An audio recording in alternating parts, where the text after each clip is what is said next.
Ladies and gentlemen, in the battle between law and grace, between legalism and liberty, between religion and relationship, grace wins.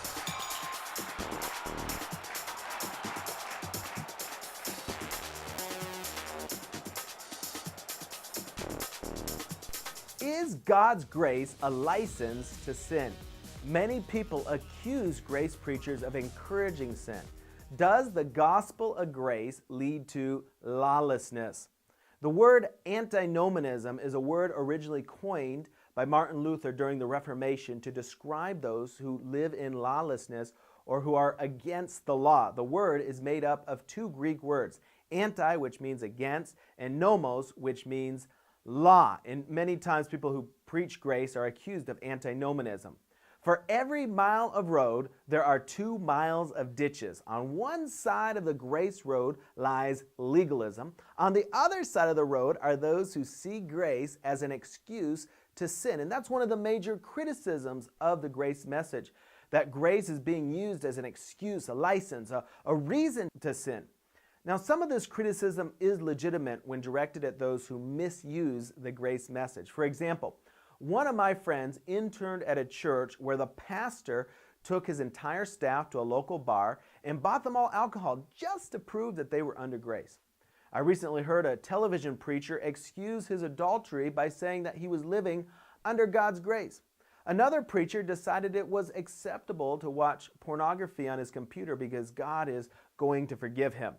The son of a well-known preacher published a book about grace that supports homosexual marriage. Does grace allow us to sin? Now, grace preachers are often accused of allowing people to sin, but in reality, this accusation is absolutely false. No one who truly preaches grace is saying that it is all right to sin or giving people permission to do what is wrong. Yet, the accusations continue. Even Paul was accused of encouraging people to sin, and we know this because he confronts the problem so strongly in his books. I don't think you're really preaching grace until you face the same accusations that Paul encountered. Let's look at how Paul responds to these accusations. He brought balance to the issue by emphasizing that he was not condoning a sinful lifestyle. In Romans 6, 1 through 2, Paul says, "What shall we say then? Shall we continue in sin that grace may abound? Certainly not! How shall we who died to sin live any longer in it?" Paul continues in Romans 6, 12 through 14.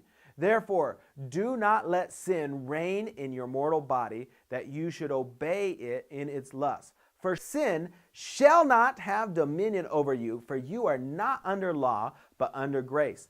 Paul goes on to repeat himself again in Romans 6:15. "What then? Shall we sin because we are not under law, but under grace?